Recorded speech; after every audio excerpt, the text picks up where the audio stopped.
Hello friends, welcome to शिक्षक prep. तो friends, हम सीटेट एग्ज़ाम की प्रिपरेशन कर रहे हैं और आज की क्लास आपके लिए बहुत ज़्यादा इम्पॉर्टेंट है। आज हम जनवरी 2024 का क्वेश्चन पेपर पूरा सॉल्व करने वाले हैं सीडीपी का। और ये जनवरी 2024 का क्वेश्चन पेपर का सेकंड पार्ट है, ठीक है।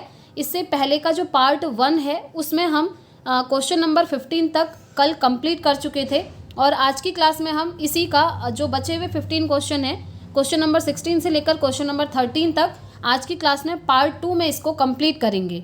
अब आप में से काफ़ी सारे स्टूडेंट्स ये सोच रहे होंगे कि एक क्लास में सिर्फ 15 क्वेश्चन ही क्यों करवाए। तो देखिए फ्रेंड्स, आप एक बार पार्ट 1 को जाकर देखिए, आपको खुद समझ में आ जाएगा कि एक ही क्लास में मैंने आपको सारे क्वेश्चन क्यों नहीं करवाए जनवरी वाले। तो देखिए, इसका रीज़न ये फ्रेंड्स कि हम हर क्लास में क्वेश्चन का डिटेल्ड एक्सप्लेनेशन समझते हैं, जिससे कि जो क्लास है वो लॉन्ग हो जाती है। इस वजह से मैंने ये जो जनवरी 2024 वाला पेपर है इसको 2 पार्ट्स में करवाने का सोचा था। अगर आपने इससे पहले वाला पार्ट नहीं देखा है तो आप डिस्क्रिप्शन बॉक्स में देखिएगा, लिंक आपको मिल जाएगा, वहाँ जाकर आप उस पार्ट को ज़रूर देखें। साथ में हम total 54 previous year question paper set लगा चुके हैं फ्रेंड्स सीडीपी के, और इसकी अलग से प्लेलिस्ट बनी है, उसका लिंक भी मैंने आपको डिस्क्रिप्शन बॉक्स में दिया है, एक बार आप चेकआउट ज़रूर कीजिएगा। तो चलिए स्टार्ट करते हैं आज की क्लास। और कल की क्लास में क्वेश्चन नंबर 15 तक हम कंप्लीट कर चुके थे। आज हम स्टार्ट करेंगे क्वेश्चन नंबर 16 से, और जैसा कि मैंने आपको बताया ये जनवरी 2024 का क्वेश्चन पेपर है। तो देखिए, क्वेश्चन आपसे पूछा है, विच of the following is characteristic of effective feedback in the classroom, यानी कि निम्नलिखित में से उपयोगी प्रतिपुष्टि की एक विशेषता कौन सी है, ये आपको बताना है। पहला ऑप्शन है यह केवल कार्य के अंत में ही दी जाती है। दूसरा है यह व्यापक और सामान्य होती है। तीसरा है यह केवल परिणामों पर केंद्रित होती है। और चौथा है यह सामयिक और विशिष्ट होती है। तो देखिए, फीडबैक की यहाँ पर बात हो रही है, प्रतिपुष्टि की बात हो रही है।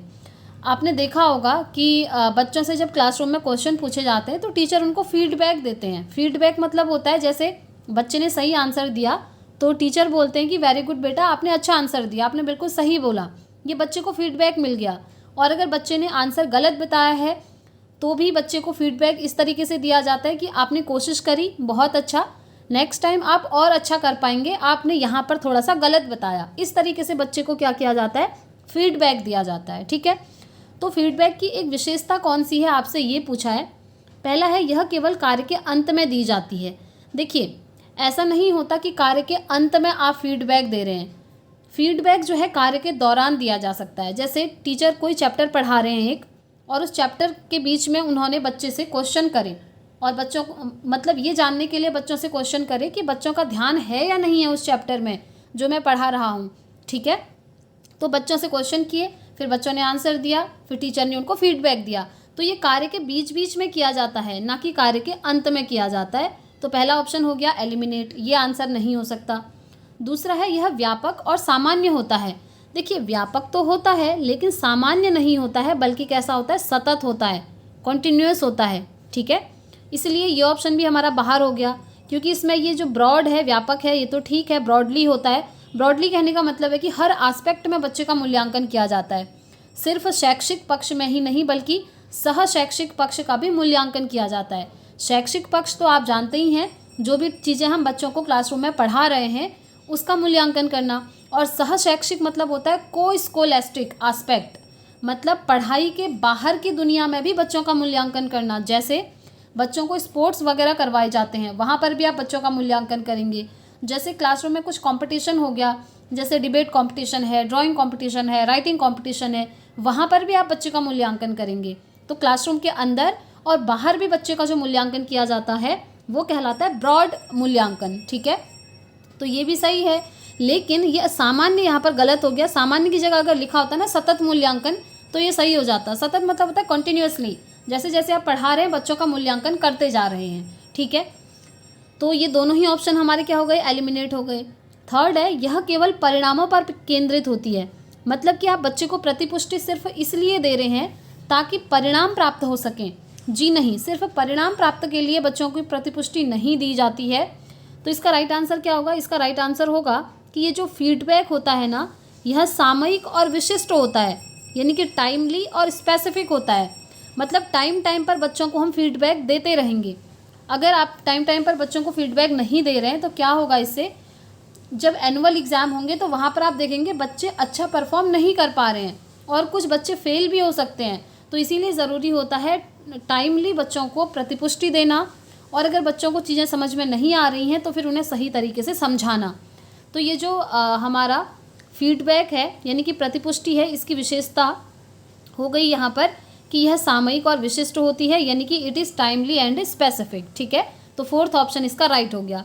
तो फ्रेंड्स, आपने देखा हम हर एक क्वेश्चन को इतना डीपली समझ रहे हैं, इसीलिए मैंने आपको पहले जो हमने कल किया था पार्ट 1 उसमें सिर्फ 15 क्वेश्चन करवाए, क्योंकि अगर मैं 30 क्वेश्चन करवाती ना तो बहुत लॉन्ग हो जाती क्लास। ठीक है, और आई थिंक आपको यहाँ पर ना ये क्वेश्चन बहुत ही छोटे छोटे दिख रहे होंगे, मतलब ये प्रिंट आपको छोटा दिख रहा होगा। रीज़न ये है कि आपका जो ये लास्ट टाइम क्वेश्चन बना था ना रिसेंटली, ये कुछ ऐसे ही बना था, आपको छोटा छोटा ही दिख रहा होगा, आप लोग मैनेज कीजिएगा। चलिए नेक्स्ट क्वेश्चन देख लेते हैं। समीपस्थ सिद्धांत कहता है शैशवावस्था में समीपस्थ सिद्धांत क्या कहता है? समीपस्थ मतलब प्रॉक्सिमोडिस्टल। अब आप याद करिए, मैंने आपको बताया था ना, प्रॉक्सिमोडिस्टल और सिफेलोकॉर्डल, इन दोनों में मैंने आपको क्या किया था, डिफरेंस बताया था। ठीक है, तो समीपस्थ सिद्धांत क्या कहलाता है शैशवावस्था में? पहला है अंग हाथों और पैरों की तुलना में तेजी से बढ़ते हैं। दूसरा है विकास सिर से पैर तक होता है। देखिए, विकास सिर से पैर तक होता है, यानी कि development proceeds from head to toe. ये आपका प्रॉक्सिमोडिस्टल नहीं बल्कि सिफेलोकॉर्डल होता है, लिख लीजिए। अगर आपसे पूछ लिया सिफेलोकॉर्डल क्या है तो आप कहेंगे विकास सिर से पैर की तरफ होता है, ये होता है सिफेलोकॉर्डल। ठीक है, तो इसका आंसर तो ये नहीं होगा, क्योंकि यहाँ पर सिफेलोकॉर्डल नहीं बल्कि प्रॉक्सिमोडिस्टल पूछा है। ठीक है, और प्रॉक्सिमोडिस्टल क्या होता है ये मैंने आपको समझाया था। चलिए मैं आपको अगेन समझा देती हूँ। विकास दो तरीके के होते हैं, एक प्रॉक्सिमोडिस्टल और दूसरा सिफेलोकॉर्डल। ठीक है, सिफेलोकॉर्डल क्या होता है? यही होता है जब विकास बच्चे का सर से पैर की तरफ होता है, head to toe development is called cephalochordal. और अगर हम प्रॉक्सिमोडिस्टल की बात करें, जो आपसे क्वेश्चन में पूछा गया है, प्रॉक्सिमोडिस्टल होता है जब बच्चे का विकास सेंटर से बाहर की तरफ होता है, यानी कि सबसे पहले बच्चे का सेंटर वाला हिस्सा डेवलप होता है। सेंटर वाला हिस्सा लाइक जैसे सबसे पहले स्पाइनल कॉर्ड हमारी डेवलप होती है और हमारा हार्ट डेवलप होता है, और उसके बाद हमारी बॉडी के बाहरी ऑर्गन डेवलप होते हैं। बाहरी ऑर्गन लाइक जैसे हमारा हाथ है, हमारे पैर हैं, हमारी फिंगर हैं, ये बाद में डेवलप होती हैं। तो ये कहलाता है हमारा विकास का प्रॉक्सिमोडिस्टल डेवलपमेंट। ठीक हो गया, तो आपसे प्रॉक्सिमोडिस्टल ही पूछा है, तो अब आप अपना आंसर तक पहुंच भी चुके होंगे। थर्ड है भाषा का विकास तेजी से होता है क्योंकि वह विकास के लिए संवेदनशील अवधि है। इसमें ना ये जो प्रॉक्सिमोडिस्टल है इसमें भाषा की बात होती ही नहीं है, तो ये ऑप्शन हो गया बाहर। नेक्स्ट है सूक्ष्म गतिक कौशल के विकास के साथ शारीरिक विकास तेजी से होता है, ऐसा भी नहीं है, और ये भी नहीं है क्योंकि ये तो हमारा सिफेलोकॉर्डल का एग्जाम्पल हो गया। तो राइट आंसर क्या हो जाएगा? ऑप्शन 1 हो जाएगा कि अंग हाथों और पैरों की तुलना में तेजी से बढ़ते हैं, यानी कि जो हमारे बॉडी के सेंटर वाले हिस्से हैं, सेंटर वाला पार्ट है, वो हमारा ज़्यादा तेज़ी से बढ़ता है, किसकी तुलना में? हाथ और पैर की तुलना में। ठीक है, देखिए the limbs continue to grow faster than the hand and feet. तो फर्स्ट ऑप्शन इसका राइट हो गया। आगे बढ़ते हैं नेक्स्ट क्वेश्चन। नेक्स्ट क्वेश्चन आपका अजर्सन रीजनिंग से है, हम हिंदी में देखते हैं क्या दिया है। ठीक है, अभिकथन है विद्यालयी पाठ्यक्रम को विद्यार्थियों के सांस्कृतिक ज्ञान को उचित स्थान और मूल्य देना चाहिए। बताइए, देना चाहिए या फिर नहीं देना चाहिए? पहले तो आपको ये पता होना चाहिए। एब्सोल्युटली राइट, देना चाहिए। विद्यालयी पाठ्यक्रमों में जो बच्चों के सांस्कृतिक ज्ञान हैं और मूल्य हैं, उससे रिलेटेड चीज़ें भी बच्चों को बतानी चाहिए। ऐसा नहीं कि सिर्फ जो आपकी बुक्स में सिलेबस दिया है उसी के अकॉर्डिंग पढ़ाए जा रहे हैं, नहीं। बच्चों को बाहरी दुनिया से भी कनेक्ट करना है। हमारी क्या संस्कृति है, हमारे क्या मूल्य हैं, क्या राइट है, क्या रॉन्ग है, डोंट डू डोंट वाली चीज़ें सब बतानी चाहिए। ठीक है, तो ये हमारा अभिकथन सही है। कारण दिया है कि विद्यार्थियों को उनकी सांस्कृतिक पहचान को बनाए रखने के लिए समर्थन प्रदान करना सीखने की प्रक्रिया को सुगम बनाता है। बिल्कुल सही बात है, तो हमारा कारण भी यहाँ पर सही है। ठीक है, तो अब हम कहेंगे अभिकथन कारण दोनों सही हैं, और ये जो हमारा कारण है वो एक ही सही व्याख्या भी कर रहा है। तो ये हमको मिल रहा है ऑप्शन 1 में कि ए और आर दोनों सही हैं और ए की आर सही व्याख्या करता है। ठीक है, तो फर्स्ट ऑप्शन इसका राइट हो जाएगा। आगे बढ़ेंगे नेक्स्ट क्वेश्चन की तरफ। नेक्स्ट क्वेश्चन है आपका, निम्नलिखित में से किसे रचनात्मक मूल्यांकन नहीं माना जाएगा? बताइए, अब इसका आंसर आप तभी बता सकते हैं जब आपको पता होगा कि रचनात्मक मूल्यांकन होता क्या है। रचनात्मक मूल्यांकन को फ्रेंड्स इंग्लिश में कहते हैं फॉर्मेटिव असेसमेंट। ठीक है, चलिए सबसे पहले हम ऑप्शन को देख लेते हैं, उसके बाद हम समझते हैं कि ये रचनात्मक मूल्यांकन होता क्या है। और क्वेश्चन में पूछा है कि कौन सा रचनात्मक मूल्यांकन नहीं है। ठीक है, नॉट। पहला है छात्रों के पूर्व ज्ञान को निर्धारित करने के लिए एक नई अवधारणा की शुरुआत में दिया गया आकलन, ये तो सही है। दूसरा है छात्रों और शिक्षकों को अग्रगामी प्रतिपुष्टि प्रदान करने के लिए कक्षा के दौरान दिया गया मूल्यांकन। जी बिल्कुल, बच्चों को क्लासरूम के दौरान, मैंने आपको कहा ना कि शिक्षण प्रक्रिया के दौरान बीच बीच में बच्चों का मूल्यांकन किया जाता है, ये भी सही है। नेक्स्ट है एक मूल्यांकन कार्य जो मानदंड के एक मानक पैमाने के अनुसार छात्रों की तुलना करने में सहायक होता है, ये यहाँ पर गलत हो गया। अब इसको ना आप टैग वर्ड से भी पहचान सकते हैं फ्रेंड्स। मैंने आपको सारे सब्जेक्ट के टैग वर्ड करवाए हैं, एक बार बिलीव मी, एक बार आप सारे सब्जेक्ट के टैग वर्ड्स ज़रूर देखिएगा। लिंक आपको डिस्क्रिप्शन बॉक्स में मिलेगा। CTET all subject tag words नाम से मैंने प्लेलिस्ट बनाई है, इसी वीडियो के नीचे डिस्क्रिप्शन बॉक्स में आप देखिएगा।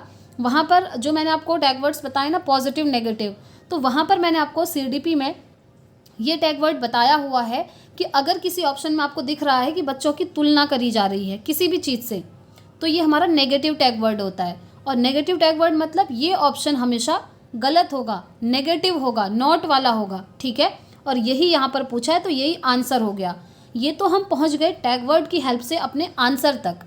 अब जिन स्टूडेंट्स को नहीं पता टैग वर्ड्स क्या होते हैं तो उनको समझाने के लिए अभी हम इसको डिटेल में भी समझेंगे। ठीक है, चलिए पहले इसी को समझ लेते हैं। तो देखिए फ्रेंड्स, क्या होता है ना, कभी भी बच्चों की तुलना नहीं करी जाती है। यहाँ पर कह रहा है कि मानदंड के एक मानक पैमाने के अनुसार छात्रों की तुलना करने में सहायक। तो देखिए रचनात्मक मूल्यांकन में या फिर किसी भी चीज़ में बच्चों की तुलना करना नेगेटिव चीज़ होती है, गलत चीज़ होती है। इससे क्या होता है ना, जैसे आप दो बच्चे हैं, उनकी तुलना कर रहे हैं, एक को कह रहे हैं कि वेरी गुड बेटा आप बहुत इंटेलिजेंट हैं, और दूसरे को कह रहे हैं आपको कुछ नहीं आता है, आप एकदम ख़त्म हो, जड़ बुद्धि के हो, आपके बस का नहीं है, आप नहीं सीख सकते। अब दोनों बच्चों में जब बातचीत होगी तो क्या होगा, दोनों में हीन भावनाएं पैदा होने लगेंगी। बच्चे भी फिर आपस में यही बातें करेंगे कि इस बच्चे को तो कुछ आता ही नहीं है, टीचर ने भी इसको ऐसे डांटा, और उसके बाद उस बच्चे का सेल्फ कॉन्फिडेंस एकदम लूज़ हो जाएगा, गिर जाएगा। तो इसीलिए कभी भी बच्चों की तुलना एक दूसरे के साथ नहीं करनी है, कंपैरिजन एक दूसरे के साथ नहीं करना है। ठीक है, तो ये मैंने आपको डिटेल में रीज़न भी बता दिया। तो यही हमारा आंसर हो जाएगा यहाँ पर, क्योंकि तुलना नहीं करनी चाहिए और क्वेश्चन में नहीं पूछा है, तो यही इसका राइट आंसर है। नेक्स्ट ऑप्शन देख लेते हैं एक बार। एक आकलन एक छात्र के सीखने में गलत धारणाओं की पहचान करने के लिए प्रयोग किया जाता है। बिल्कुल। अब देखिए ये रचनात्मक मूल्यांकन होता क्या है ना, इसको शॉर्ट में हम FA कहते हैं, फॉर्मेटिव असेसमेंट। इसमें क्या होता है कि बच्चे का टाइम पर मूल्यांकन किया जाता है। जैसे 4th क्लास में बच्चा है तो वो 1 साल तक 4th क्लास में ही रहेगा जब तक उसके एनुअल एग्ज़ाम नहीं होते। तो 1 साल के अंदर अंदर, मैं आपको एग्जाम्पल दे रही हूँ कि क्लास 4th में है, ठीक है, ये हर क्लास के लिए ऐसे ही लागू होगा। तो क्या करना है कि जब 1 साल तक बच्चा उस क्लास में पढ़ रहा है तो आपको पढ़ाने के दौरान बीच बीच में बच्चे का मूल्यांकन करते रहना है। जैसे आपने देखा होगा ना, स्कूल में यूनिट टेस्ट होते हैं, साल में 4-5 बार यूनिट टेस्ट करवाए जाते हैं। वो क्यों करवाए जाते हैं, कभी आपने सोचा? अब आपको पता चल जाएगा। देखिए वो इसलिए करवाए जाते हैं ताकि ये पता चल सके कि पढ़ाया गया ज्ञान सार्थक सिद्ध हो रहा है या फिर नहीं बच्चों के लिए, यानी कि जो हम पढ़ा रहे हैं वो बच्चों को समझ में आ रहा है या फिर नहीं आ रहा है, ये पता करने के लिए बीच बीच में यूनिट टेस्ट लिए जाते हैं और आपको मार्क्स दिए जाते हैं। ठीक है, उस बेसिस पर यह पता लगाया जाता है कि अच्छा बच्चे को इतना समझ में आ रहा है, बच्चे को समझ में नहीं आ रहा है। तो बीच बीच में बच्चे का मूल्यांकन इसीलिए किया जाता है ताकि ये पता चल सके कि अधिगम के दौरान बच्चे को कोई प्रॉब्लम तो नहीं हो रही है, बच्चा किस सब्जेक्ट में वीक है और उस सब्जेक्ट में वो वीक क्यों है, उसे चीज़ें समझ में क्यों नहीं आ रही हैं, उसके पीछे का रीज़न ढूंढा जाता है। और फिर टीचर का काम होता है कि वो अलग अलग टीचिंग मेथड का यूज़ करके बच्चों को दोबारा से पढ़ाते हैं ताकि बच्चों को चीज़ें समझ में आ सकें। तो इसलिए बच्चे का मूल्यांकन किया जाता है, ये रचनात्मक मूल्यांकन। ठीक है, तो ये साल में कई बार किया जाता है। और इसी के साथ एक दूसरा मूल्यांकन होता है, वो भी मैं आपको यहीं पर समझा देती हूँ। दूसरा मूल्यांकन होता है फ्रेंड्स योगात्मक मूल्यांकन। ठीक है, योगात्मक मूल्यांकन को इंग्लिश में हम समेटिव असेसमेंट कहते हैं और शॉर्ट में ऐसे कहते हैं। इसमें क्या होता है, बच्चे का जो मूल्यांकन होता है ना, वो साल में सिर्फ एक बार किया जाता है। जैसे आपके एनुअल एग्ज़ाम होते हैं लास्ट में, बीच में कोई मूल्यांकन नहीं होगा, सीधा जो एनुअल एग्ज़ाम होगा वो आता है आपका योगात्मक मूल्यांकन के अंदर, और इससे हमें पास या फेल घोषित कर दिया जाता है हमारा रिपोर्ट कार्ड बन के आ जाता है, या तो हम फेल होते हैं या तो हम पास होते हैं। तो ये आता है हमारा योगात्मक मूल्यांकन के अंदर। अब आपसे पूछे कि बेस्ट कौन सा मूल्यांकन है, रचनात्मक या योगात्मक, तो आप क्या कहेंगे बताइए। आप कहेंगे रचनात्मक मूल्यांकन बेस्ट है, क्योंकि इससे बीच बीच में पता लगाया जा रहा है कि बच्चे को चीज़ें समझ में आ रही हैं या नहीं आ रही हैं, और लास्ट तक जब उसका एनुअल एग्जाम होगा वहाँ तक बच्चा खुद को अच्छा परफॉर्म करेगा और वो पास भी हो जाएगा। ठीक है, तो रचनात्मक मूल्यांकन हमेशा बेस्ट होता है, पॉजिटिव होता है, तो इसे आप ध्यान रखेंगे। आगे बढ़ते हैं नेक्स्ट क्वेश्चन की तरफ। देखिए फ्रेंड्स, मैं पूरी कोशिश करती हूँ कि मैं आप लोगों को समझा पाऊँ जितनी मेरी समझ है, क्योंकि फ्रेंड्स मैंने भी आप लोगों की तरह ही सीटेट के दोनों एग्ज़ाम दिए हैं और मेरे दोनों क्वालिफाई हैं। अब क्योंकि मैं ऐसे ही पढ़ाई करती थी, जो भी चीज़ें पढ़नी है ना आप डीपली पढ़ो, रटना नहीं है, समझना है। और बिलीव मी फ्रेंड्स, अगर आप सीडीपी को समझते हुए पढ़ेंगे ना तो आपको बहुत मज़ा आएगा, इंटरेस्ट के साथ आप पढ़ेंगे और आने वाले टाइम पर आप भी किसी और को ये चीज़ें पढ़ा सकते हैं। इसलिए चीज़ों को समझते हुए चलिए, ना कि सिर्फ क्वेश्चन ये है आंसर ये होगा, ऐसे खाली टिक करने से कुछ नहीं होगा। क्योंकि मोस्टली स्टूडेंट्स क्या करते हैं ना, बुक्स ले लेते हैं प्रीवियस ईयर क्वेश्चन पेपर की, उसके बाद बस उन्होंने पकड़ा, आंसर शीट देखी, टिक करते गए, अच्छा इसका ये आंसर है, ये आंसर है। ऐसा नहीं करना है। ऐसे करने से क्या होगा, आप रोट लर्निंग को बढ़ावा दे रहे हैं, ना कि अंडरस्टैंडिंग को। इसीलिए आपको समझते हुए पढ़ना चाहिए, मैं ये मानती हूँ पर्सनली। इसीलिए मैं आपको डिटेल में हर क्वेश्चन को समझाती हूँ। और फ्रेंड्स देखिए, मैं आप लोगों के लिए मेहनत करती हूँ ताकि आपकी प्रैक्टिस बनी रहे। और बस मुझे एक चीज़ आपसे एक होप रहती है कि आप मुझे कमेंट्स करके बताएं कि यस आपको क्लासेस समझ में आ रही हैं, पसंद आ रही हैं या फिर नहीं आ रही हैं। और साथ ही साथ फ्रेंड्स, आपको वीडियो पसंद आती है तो प्लीज़ ज़्यादा से ज़्यादा वीडियो को लाइक ज़रूर करें। ठीक है, चलिए आगे बढ़ते हैं। बहुत बातें हो गई, आई थिंक आपका थोड़ा टाइम मैंने ले लिया, कोई बात नहीं, बीच बीच में ये भी ज़रूरी होता है। तो चलिए नेक्स्ट क्वेश्चन पे चलते हैं। क्वेश्चन नंबर 20 है, विच of the following is the typical characteristics of dyslexia. निम्नलिखित में से पठन वैकल्य की एक विशिष्ट विशेषता कौन सी है। देखिए, पठन वैकल्य मतलब होता है जब बच्चे को पढ़ने में प्रॉब्लम आती है। ठीक है, सिंपली आपको समझना है, जब बच्चे को पढ़ने में प्रॉब्लम आती है उसे हम कहते हैं पठन वैकल्य, और इसको इंग्लिश में क्या कहा जाता है, डिसलेक्सिया। ठीक है, पहला है रचनात्मक समस्या समाधान में कठिनाई, यानी कि difficulty in creative problem solving. दूसरा है ध्वन्यात्मक प्रसंस्करण में कठिनाई, डिफ़िकल्टी इन फोनोलॉजिकल प्रोसेस। तीसरा है शारीरिक समन्वय में कठिनाई, यानी कि difficulty in physical coordination. And fourth है स्थानिक समझ या जानकारी में कठिनाई, यानी कि डिफ़िकल्टी इन स्पेशल अवेयरनेस। अब देखिए, यहाँ पर इन्होंने इस क्वेश्चन को ऐसा घुमाया हुआ है ना, किसी भी ऑप्शन में आपको ये नहीं दिख रहा है कि बच्चे को पढ़ने में प्रॉब्लम हो रही है। सिंपली अगर वो दिखा होता तो हम अपना आंसर को टिक कर चुके होते, लेकिन आपने देखा कहीं भी ऑप्शन में ये दिया ही नहीं है कि बच्चे को पढ़ने में दिक्कत आती है, वो इसकी विशेषता है। अब हम कैसे अपने आंसर तक पहुँचेंगे, तो देखिए आपको क्या करना है ना, कीवर्ड्स ढूंढने होंगे फ्रेंड्स। ठीक है, एक एक वर्ड को, जैसे पहला दिया रचनात्मक समस्या समाधान में कठिनाई, जी नहीं, पठन वैकल्य ये नहीं होता है कि बच्चे को समस्या का समाधान करने में प्रॉब्लम आ रही है, ऐसा नहीं होता है। ये कह रहा है शारीरिक समन्वय में कठिनाई, यानी कि फिजिकल कोऑर्डिनेशन, बॉडी से रिलेटेड आपको कोई कठिनाई हो रही है, यानी कि फिजिकली आप खुद को कोऑर्डिनेट नहीं कर पा रहे हैं, तो ऐसा नहीं होता है। नेक्स्ट है स्थानिक समझ, यानी कि स्पेशल अवेयरनेस, इसमें कठिनाई, जी नहीं। तो हमारा राइट आंसर क्या होगा ना, राइट आंसर होगा ध्वन्यात्मक प्रसंस्करण में कठिनाई, डिफ़िकल्टी इन फोनोलॉजिकल प्रोसेस, यानी कि जो ध्वनि टीचर के द्वारा आप तक पहुंचाई जा रही है, आप उसको पढ़ नहीं पा रहे हैं। या फिर हम कह सकते हैं, अगर बच्चे को कोई बुक दे दी तो वो उसका सही प्रोनाउंसिएशन नहीं कर पा रहा है, यानी कि वो जो ध्वनि उत्पन्न हो रही है वो सही ध्वनि उत्पन्न नहीं कर पा रहा है। तो इस तरीके से आपको कीवर्ड ढूंढने होंगे। ठीक है, ध्वनि उत्पन्न नहीं कर पा रहा है सही से, मतलब बच्चे को पढ़ने में दिक्कत आ रही है, बस। तो यही हमारा आंसर हो गया।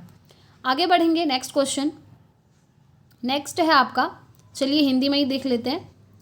निम्न में से किस प्रकार के प्रश्न एक छात्र की जानकारी का गंभीर रूप से मूल्यांकन करने की योग्यता का आकलन करने में मदद करता है, बताइए। कितना लेंदी क्वेश्चन है फ्रेंड्स, आप लोग देख पा रहे होंगे, और इसी तरीके से ये डिज़ाइन किया हुआ था, इसलिए आपको छोटा दिख रहा होगा, थोड़ा सा मैनेज करते हुए चलिएगा। तो आपको बताना है कि किस प्रकार के प्रश्न एक छात्र की जानकारी का गंभीर रूप से मूल्यांकन करने की योग्यता का आकलन करने में मदद करता है। पहला है वे प्रश्न जो शब्द की सरल परिभाषा के लिए पूछे जाते हैं। दूसरा है वे शब्द जो छात्र की व्यक्तिगत राय पूछते हैं। तीसरा है वे प्रश्न जो पाठ को मान्य करने वाले उदाहरणों के लिए पूछते हैं। और चौथा है वे प्रश्न जो किसी पाठ का सारांश मांगते हैं। बताइए क्या होगा आंसर। तो मैं आपको हमेशा बोलती हूँ फ्रेंड्स, जहाँ भी आपको दिख रहा है ना कि इंडिविजुअल यानी कि व्यक्तिगत चीज़ें बच्चों के साथ हो रही हैं, तो वो हमेशा सही होता है, पॉजिटिव होता है। कैसे, देखिए, अगर आपको बच्चे का मूल्यांकन करना है तो आपको व्यक्तिगत रूप से इंडिविजुअली बच्चों की राय पूछनी होगी हर चीज़ को लेकर। जैसे आप बच्चों को कोई चैप्टर पढ़ाना चाहते हैं तो पहले आपने बच्चों से जानना पड़ेगा कि बच्चों का इंटरेस्ट उस चैप्टर को पढ़ने में है या फिर नहीं है। अगर है तो आप पढ़ाइए, नहीं है तो उस दिन उस चैप्टर को मत पढ़ाइए, उस दिन कुछ और पढ़ा दीजिए, ठीक है। तो बच्चे का अगर आपको मूल्यांकन करना है, बच्चे के बारे में जानकारी चाहिए, तो आपको बच्चों से व्यक्तिगत रूप से एक एक करके चीज़ें पूछनी होंगी। अब आप एक लेक्चर दे रहे हैं, सपोज़ करिए पूरी क्लास को सेम लेक्चर दे रहे हैं, तो क्या आपको पता चल पाएगा कि किस बच्चे का उस लेक्चर को सुनने में इंटरेस्ट था, कौन उस लेक्चर के दौरान सो रहा था, कौन उस लेक्चर के दौरान गेम खेल रहा था? नहीं पता कर सकते ना।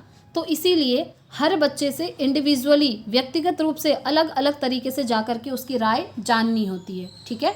तो हमारा यही आंसर हो जाएगा, मूल्यांकन करने का ये बेस्ट तरीका होता है।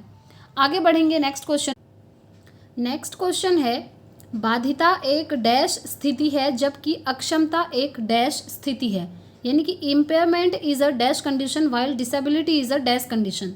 तो देखिए, सबसे पहले है जैविक और कार्यात्मक यानी कि बायोलॉजिकल और फंक्शनल, या फिर कार्यात्मक और जैविक यानी कि फंक्शनल और बायोलॉजिकल। तीसरा है क्रियात्मक और शारीरिक यानी कि ऑपरेटिव और फिजिकल। एंड चौथा है सामाजिक और मनोवैज्ञानिक यानी कि सोशल एंड साइकोलॉजिकल, ठीक है। तो आपको बताना है बाधिता कौन सी स्थिति है और अक्षमता कौन सी स्थिति है। तो देखिए, ये चीज़ आपको समझनी होगी फ्रेंड्स।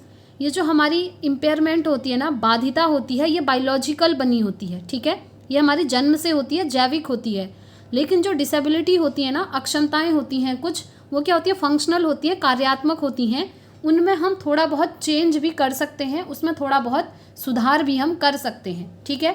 अब जो चीज़ देखिए बायोलॉजिकली हमको मिली हुई है, हमारे जीन से हमको मिली हुई है, जो एक पीढ़ी से दूसरी पीढ़ी में स्थानांतरित होती है, उसको हम चेंज नहीं कर सकते हैं, ठीक है, वो हमारी बायोलॉजिकल है। लेकिन जो डिसेबिलिटीज़ होती हैं, अक्षमताएं होती हैं, जैसे बच्चों को पढ़ने में प्रॉब्लम आती है, अभी हमने ऊपर देखा, और कभी बच्चों को लिखने में दिक्कत आती है, तो इस तरह की जो डिसेबिलिटीज़ होती है ना, अक्षमताएं होती हैं, उन्हें हम कुछ हद तक ठीक कर सकते हैं, उनमें कुछ हद तक हम सुधार कर सकते हैं। तो इसका राइट आंसर क्या हो जाएगा, ऑप्शन 1 हो जाएगा कि जो हमारी बाधिता है, इम्पेयरमेंट है, वो हमारा क्या है, बायोलॉजिकल है।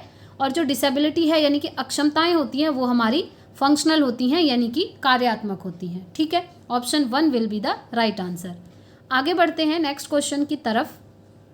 ये रहा, निम्नलिखित में से कौन सा कथन संज्ञान और भावनाओं के बीच के संबंध को उपयुक्त रूप से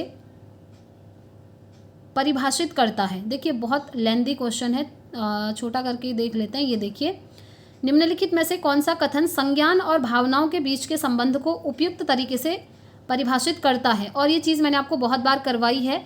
कॉग्निशन और इमोशन, ये दोनों क्या होते हैं, मैंने आपको बताया था, ये दोनों आपस में इंटरकनेक्टेड होते हैं, एक दूसरे पर निर्भर करते हैं और एक दूसरे पर इनका सीधा सीधा प्रभाव पड़ता है, ठीक है। अब देखिए कैसे, कॉग्निशन का मतलब क्या होता है, हमारा दिमाग यानी कि माइंड, और इमोशन मतलब क्या होता है, संवेग, यानी कि हमारे मन के जो संवेग होते हैं, भाव होते हैं, जैसे गुस्सा आना, जैसे रुचि, किसी चीज़ में हमारी बहुत ज़्यादा रुचि हो जाती है, जैसे किसी चीज़ से डर लगना, भय, किसी को बहुत ज़्यादा प्रेम करना, ये सब क्या है, हमारे संवेग हैं, ठीक है।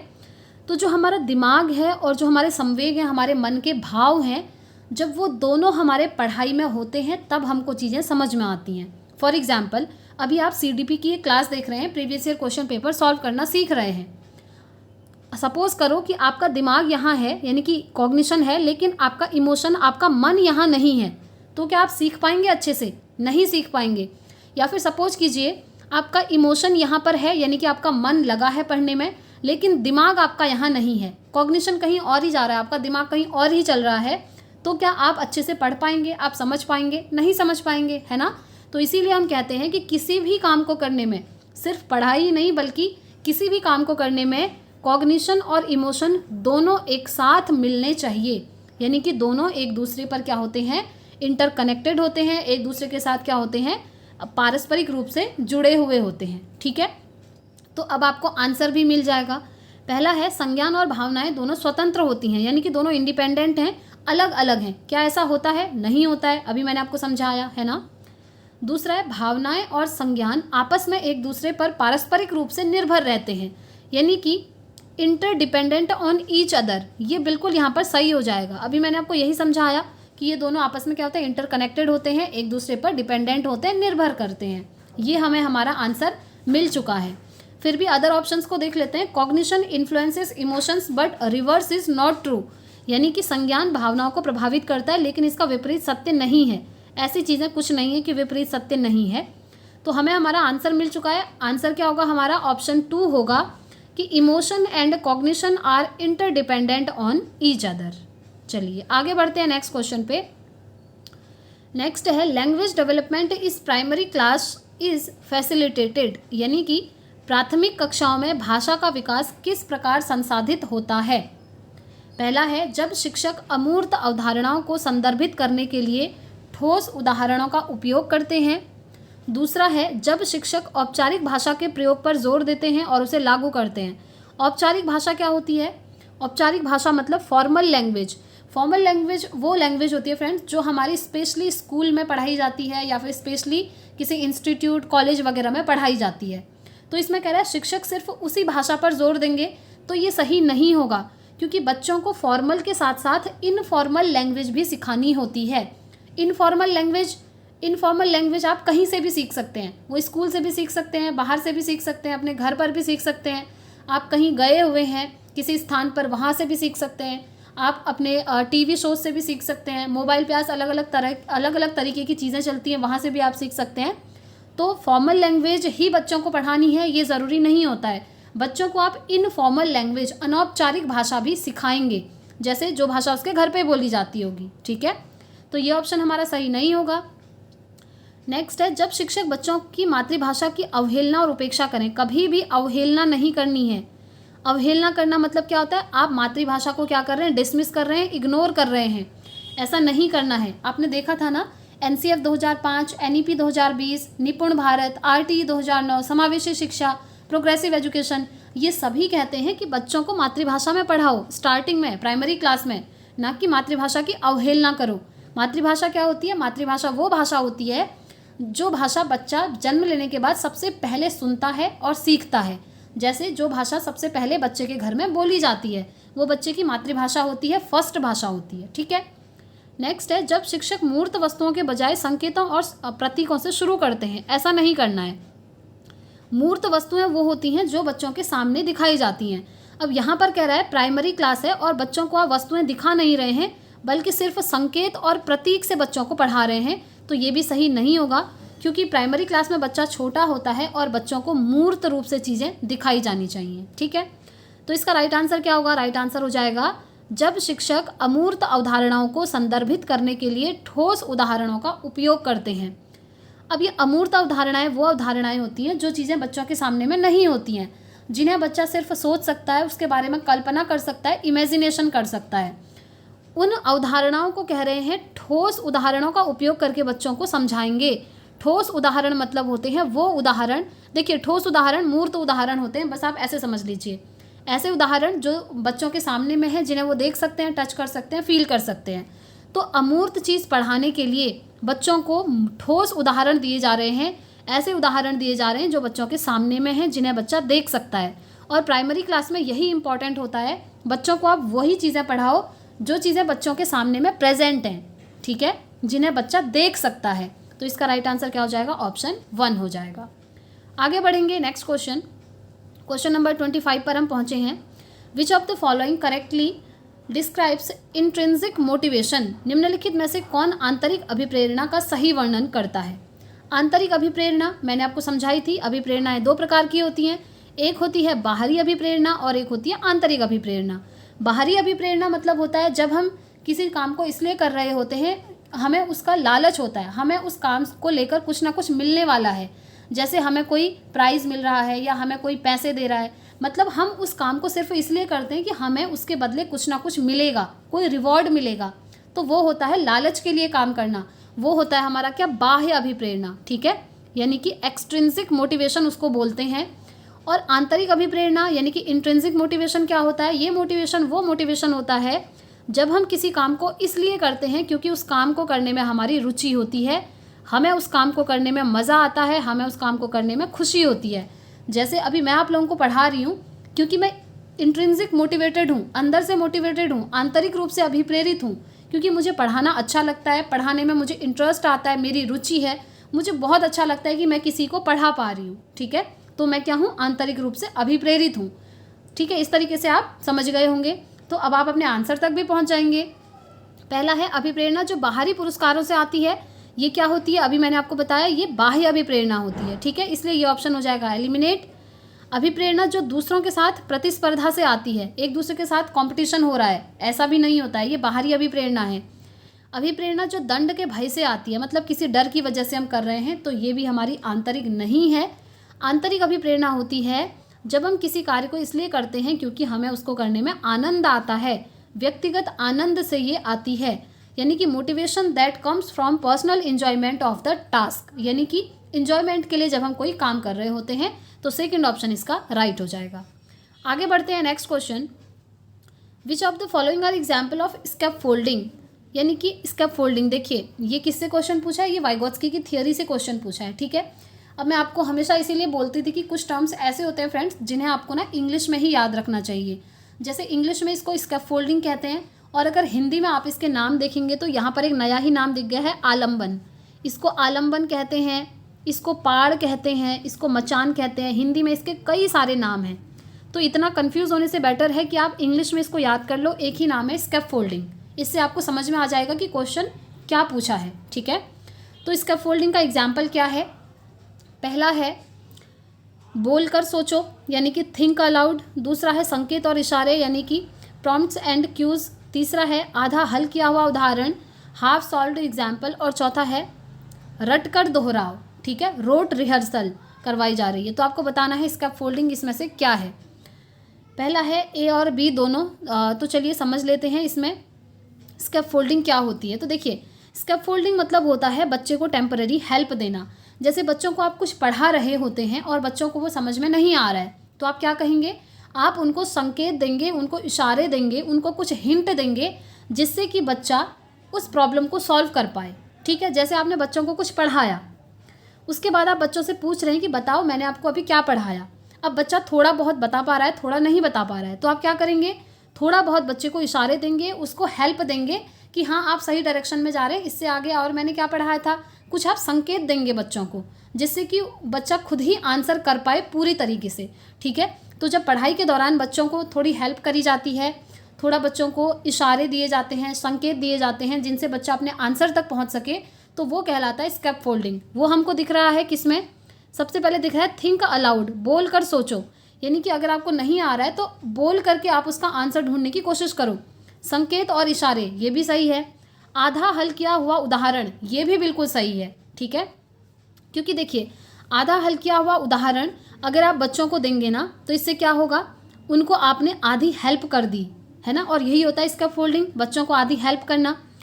ओके, यहाँ पर एक सेकेंड, कुछ और भी दिया हुआ है ऑप्शन में, क्वेश्चंस यानी कि प्रश्न, बच्चों से प्रश्न पूछना, क्या ये भी स्कैप फोल्डिंग है? जी हाँ, ये भी स्कैप फोल्डिंग का ही पार्ट होता है। ध्यान रखेंगे, बच्चों से क्वेश्चन किए जाते हैं और बच्चों से कहा जाता है उसका आंसर करो, अभी मैंने आपको बताया। और अगर बच्चे को पूरी तरीके से उसका आंसर नहीं आ रहा है तो आप उसकी थोड़ी मदद कर सकते हैं आंसर बताने के लिए। ठीक है, तो ये भी सही है।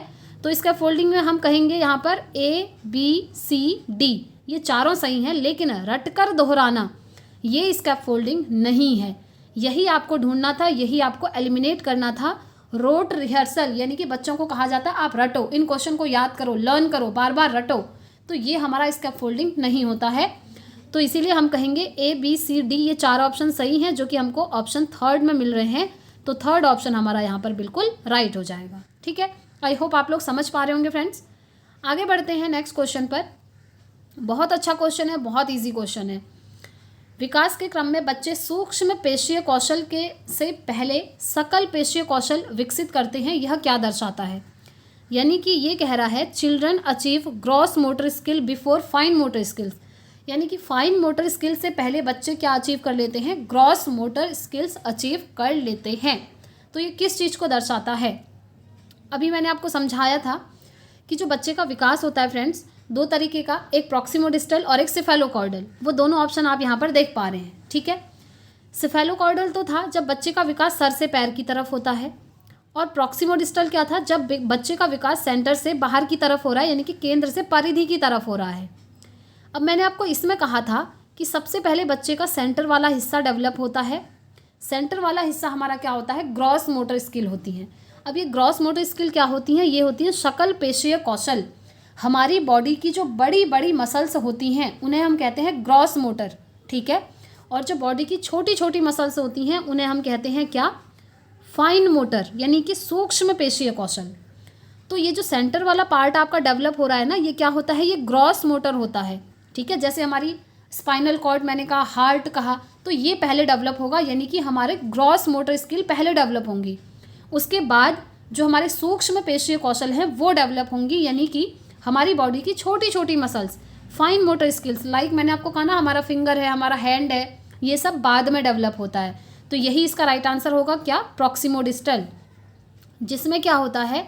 सबसे पहले सकल पेशीय कौशल यानी कि ग्रॉस मोटर स्किल डेवलप होती हैं, और उसके बाद हमारी सूक्ष्म पेशीय कौशल डेवलप होते हैं, यानी कि बाद में हमारी फाइन मोटर स्किल्स डेवलप होती हैं, ठीक है। तो इसका राइट आंसर क्या हो गया? प्रॉक्सिमोडिस्टल, यानी कि समीप दूराभिमुख सिद्धांत। आगे बढ़ेंगे, नेक्स्ट क्वेश्चन जीन पियाजे से रिलेटेड है। जीन पियाजे के संज्ञानात्मक विकास के सिद्धांत के अनुसार निम्नलिखित में से कौन सी क्षमता मूर्त संक्रियात्मक सोच को पूर्व संक्रियात्मक सोच से अलग करती है? बताइए। पहला है इंद्रियों का समन्वय, दूसरा है विकेंद्रण, तीसरा है परिकल्पित तार्किकता, और चौथा है वस्तु स्थायित्व का गुण। तो आपसे कह रहा है कि कौन सी क्षमता मूर्त संक्रियात्मक को पूर्व संक्रियात्मक से अलग करती है। तो देखिए, ये जो डिसेंट्रेशन का गुण आप देख रहे हैं, ये अलग करती है इन दोनों को।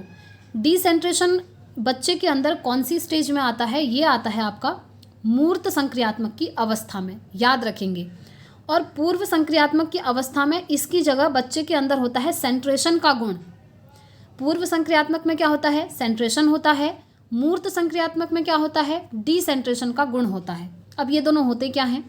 सेंट्रेशन मतलब होता है फ्रेंड्स केंद्रीयकरण, या आप इसको केंद्रण कह सकते हैं। जब बच्चा खुद पर सेंटर्ड होता है, बच्चे को लगता है मैं सेंटर में हूँ, सब जैसा मैं सोचता हूँ वैसे ही पूरी दुनिया सोचती है, जैसा मैं हूँ वैसे ही पूरी दुनिया है, मतलब बच्चा ना दूसरे के पर्सपेक्टिव को यहाँ पर समझ नहीं पाता है, तब हम कहते हैं बच्चे में सेंट्रेशन का गुण है, ठीक है। ये होता है पूर्व संक्रियात्मक की अवस्था में। लेकिन जैसे ही बच्चा मूर्त संक्रियात्मक में जाता है तो बच्चे का ये सेंट्रेशन का गुण समाप्त हो जाता है, और बच्चे के अंदर क्या आ जाता है? डिसेंट्रेशन आ जाता है, यानी कि विकेंद्रण आ जाता है। यहाँ पर क्या होता है? बच्चा अपने पर्सपेक्टिव के साथ साथ दूसरों के पर्सपेक्टिव को भी समझने लगता है, यानी कि उसे समझ में आ जाता है कि जैसा मैं हूँ वैसी दुनिया नहीं है, दुनिया अलग है, मैं अलग हूँ, सब लोग मेरी तरह नहीं हैं, जैसा मैं सोचता हूँ सब लोग वैसे नहीं सोचते हैं।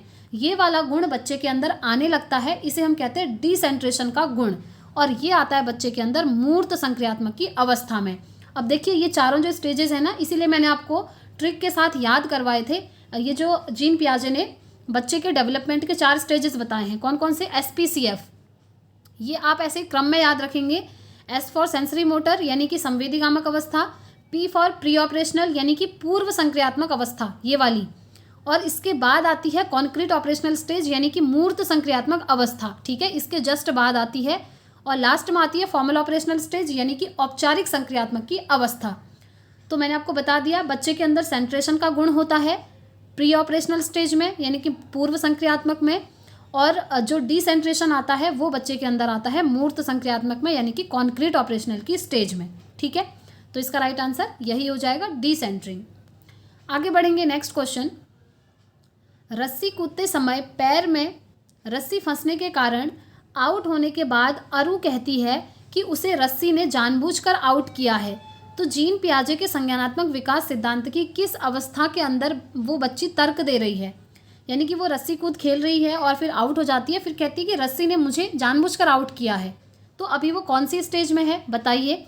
क्या वो मूर्त संक्रियात्मक में है, यानी कि कॉन्क्रीट ऑपरेशनल में है, या औपचारिक संक्रियात्मक में है, फॉर्मल ऑपरेशनल स्टेज में है, या सेंसरी मोटर में है, संवेदीगामक में है, या फिर पूर्व चलन अवस्था में है, प्री ऑपरेशनल स्टेज में है। अभी मैंने आपको प्री ऑपरेशनल का कॉन्सेप्ट पढ़ाया था, तो यही इसका यहाँ पर राइट आंसर है। बच्ची क्या है ना कि प्री ऑपरेशनल स्टेज में है, पूर्व संक्रियात्मक अवस्था में है, इसको पूर्व चलन अवस्था भी कहते हैं, ये भी ध्यान रखेंगे। तो इस स्टेज में वो ये चीज़ें नहीं समझ पाती है कि सामने वाले की भी गलती हो वो ये नहीं समझ पाती है कि मेरी भी गलती हो सकती है। सारा ब्लेम दूसरों के ऊपर डालना, यानी कि जो भी हूँ मैं ही हूँ, मैं सेंटर में हूँ, मेरे हिसाब से दुनिया चलनी चाहिए, ये वाला गुण बच्चे के अंदर आता है। अभी मैंने आपको समझाया था। तो अरु क्या कह रही है कि रस्सी की गलती है, मेरी गलती नहीं है, रस्सी ने मुझे जानबूझकर आउट किया है, मतलब ब्लेम वो रस्सी के ऊपर डाल रही है। तो वो अभी कौन सी स्टेज में है? वो है आपकी प्री ऑपरेशनल स्टेज में। ठीक है, तो फोर्थ ऑप्शन इसका राइट हो जाएगा। आगे बढ़ते हैं और ये हमारा लास्ट क्वेश्चन है, और इस तरीके से हमारा जनवरी 2024 वाला CDP का पेपर यहाँ पर कंप्लीट होता है। नेक्स्ट क्वेश्चन है socio constructivist views of learning advocate that, यानी कि सीखने के सामाजिक संरचनावादी विचार इस प्रकार की वकालत करते हैं।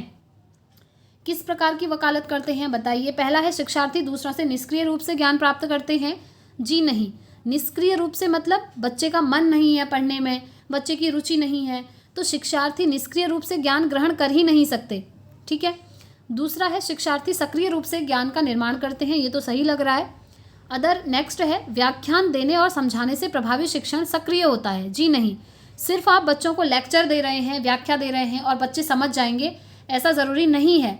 मोस्टली जब आप छोटे थे एकेडमिक्स में, ये हमारे साथ भी होता था, अगर कोई लेक्चर ऐसा होता था जो हमें समझ में नहीं आ रहा है या बहुत बोरिंग है, तो बच्चों को नींद आने लगती है, मन ही नहीं लगता पढ़ने में।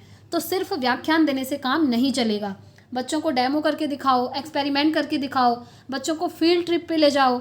बच्चे जब खुद अपनी आंखों से चीज़ों को देख करके सीखेंगे तो वो ज्ञान हमारा सार्थक होता है। ठीक है। नेक्स्ट है प्रत्याहार और दोहराव की चिंतन प्रक्रिया से प्रभावी शिक्षण होता है, यानी कि effective learning takes place through the process of recall and rehearsal. सिर्फ आप दोहरा रहे हैं, रटवा रहे हैं, तो इससे सीखना सार्थक नहीं होगा। तो सामाजिक संरचनावादी सोशियो कंस्ट्रक्टिविस्ट कहते हैं कि शिक्षार्थी सक्रिय रूप से ज्ञान का निर्माण करते हैं। जब बच्चे को आप क्लास में पढ़ा रहे हैं तो ज़रूरी है कि बच्चा सक्रिय रूप से क्लास में बैठा हो। ऐसा नहीं होना चाहिए कि सिर्फ बच्चे की बॉडी वहाँ है और मन बच्चे का कहीं और ही है। बच्चे का मन है घर पे कि आज मैंने भाई से लड़ाई करी, मम्मी ने आज वो चीज़ वहाँ छुपाई है, घर जाके मुझे खाना है। इस तरीके की चीज़ें बच्चे के दिमाग में चल रही हैं और बॉडी बच्चे की स्कूल में है, तो कोई फ़ायदा नहीं है, बच्चे को समझ में नहीं आएगा। ये होता है बच्चे का निष्क्रिय रूप से पढ़ना। लेकिन अगर बच्चा सक्रिय है, यानी कि उसका दिल और दिमाग पढ़ाई में है, तो वो ज्ञान का निर्माण करेगा। ठीक है। अभी ये दिल और दिमाग, मैंने अभी आपको एक क्वेश्चन आया था ना ऊपर, कॉग्निशन और इमोशन वाला, संवेग और संज्ञान वाला, ये वही हो गया। जब बच्चे का कॉग्निशन और संज्ञान पढ़ाई में होगा, दोनों चीज़ें होंगी, मन भी होगा, दिमाग भी होगा, तब सीखना हमारा सार्थक होता है। तो इसीलिए सेकंड ऑप्शन इसका राइट हो जाएगा। तो फ्रेंड्स, इस तरीके से पूरा पेपर हमारा कंप्लीट हो चुका है, जनवरी 2024 वाला। आई होप आपको वीडियो पसंद आई होगी फ्रेंड्स। पसंद आई है तो प्लीज़ फ्रेंड्स आप लोग वीडियो को लाइक ज़रूर करें ज़्यादा से ज़्यादा, और अपने फ्रेंड्स में शेयर भी करें। साथ ही साथ फ्रेंड्स आप मुझे कमेंट करके बताएं कि आपको कैसी लगी क्लास और आज की क्लास में आपने कितना स्कोर किया। ठीक है। तो इस वीडियो में इतना ही रखते हैं। अब हम मिलेंगे नेक्स्ट वीडियो में नेक्स्ट प्रैक्टिस सेट के साथ। आप लोगों के कमेंट्स आ रहे थे कि हिंदी का भी करवा दो, मैथ्स, EVS, तो हम सभी का करेंगे। ठीक है। तो अब हम कल मिलते हैं इसी टाइम पर, डेली इवनिंग 6 बजे। Thanks for watching.